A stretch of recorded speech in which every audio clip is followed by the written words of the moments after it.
and welcome back to another video. So in this video I'm going to be discussing the best and easiest way to come to Canada in 2021. Right now this is the easiest way to come to Canada, no stress. In my previous video I discussed how you come to Canada with express entry.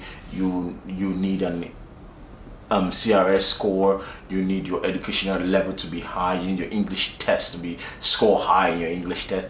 You don't need none of that for this one.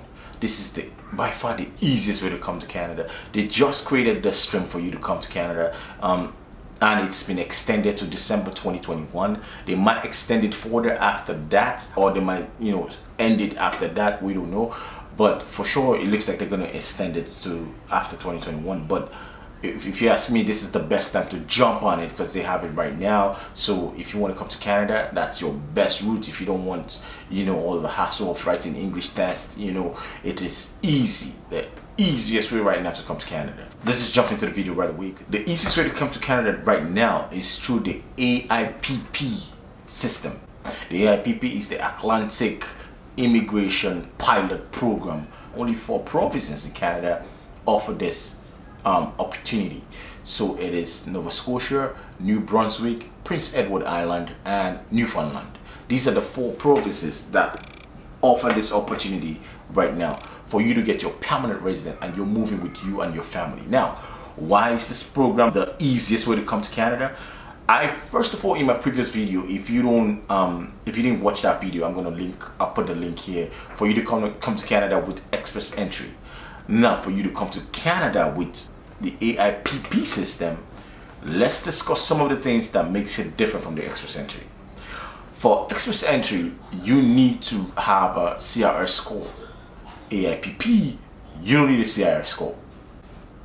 There's no CRS score. There's no ranking. You're not put in a pool, and you're not ranked against another person's score.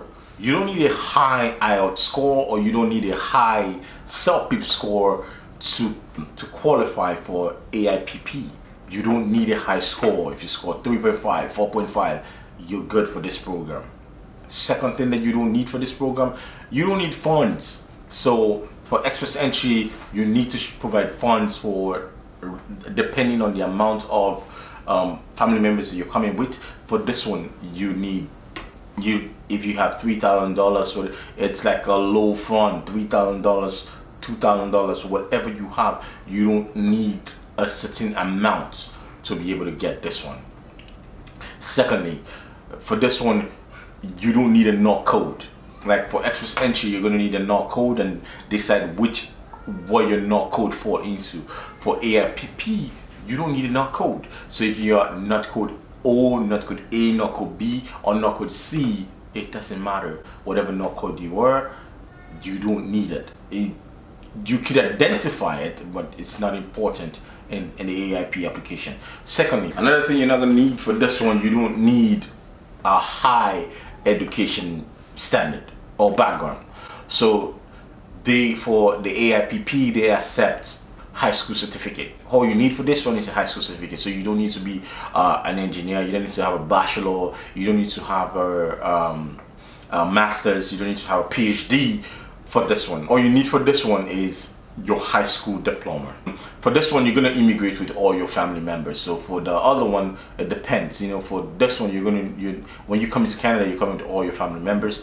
And also for this one, when you're coming to Canada, you already have a place to stay, because they're going to assign you to somebody who's going to make accommodation and everything ready for you. So then as soon as you come, you don't need to struggle for where you're going to reside. And also for this program, you don't need an LMIA. An employer to employ you, they need to provide an LMIA just to show that no other person in Canada could do that job that you've been employed to come and do from outside Canada. So the LMIA is called a labor market impact assessment. So you're going to show that what they're bringing you to do will not affect the labor market, or like there's no other person in Canada that could do that job, just you. Now, let's get into the requirement that you need for the AIPP. This is how the AIPP is different from the express entry or the PNP, the Provincial Nominee Program, to come to Canada. So now, what do we need to apply for the AIPP? What you need is one, an IELTS or CELP number. For the IELTS, you don't need a high score. And like I mentioned before, you don't need a high score for the IELTS. If you score 4.5, you score 3.5, you're good. Another document you're going to need for the AIPP is your ECA, but not important too, because your ECA is to assess your credentials when you're coming. There are different employers that give job offer. Like I said before, there are only 4 provinces in Canada that offer this program. So it is New Brunswick, Newfoundland and Labrador, PEI, Prince Edward Island, and the province of Nova Scotia. So these are the 4 provinces that offer the AIPP. So I'm going to link a video of the 4 provinces, their website, for you to go to get city employers that are offering jobs in different provinces. Because the most important, like I said, the most important thing that you need for this program is this designated employer. Now, once an employer certifies you, looks at your credentials, and gives you an employment, you're going to be you're going to go to a website where, which I'm also going to link in the description, where they're going to assign you to a development settlement plan. What they're going to basically do is set you up with where you're going to stay when you arrive, you and your family. So they're going to give you a settlement plan. Once your settlement plan is cleared and all done, you're going to send your endorsement plan and your settlement plan. You're going to send it to your employer. The employer is going to send your settlement plan and your endorsement to the province, with any of the 4 provinces, whichever one you choose or whichever one you got the employment from. They're going to send your settlement plan and your endorsement to the province. Then you would apply for your permanent residence. There are 3 ways for you to apply for your permanent resident under this program. I'm going to put the link in the description box. So one is the Atlantic International Immigration Program, the Atlantic High Skilled Program, and the Atlantic Intermediate Program. So high skilled will be if you're like if you fall into knock code A, B, C, banker, engineer. Like I said, it's not important. Whatever skill you have, it's accepted as long as you get a designated employer. You're good. For intermediates, will be like electrician, plumber.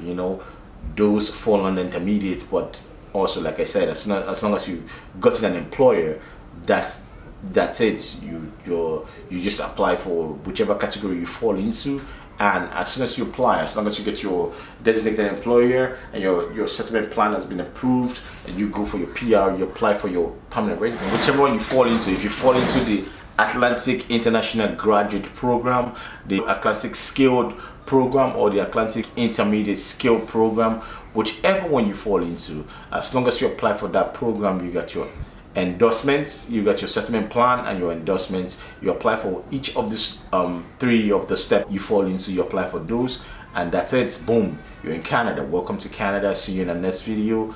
Take care.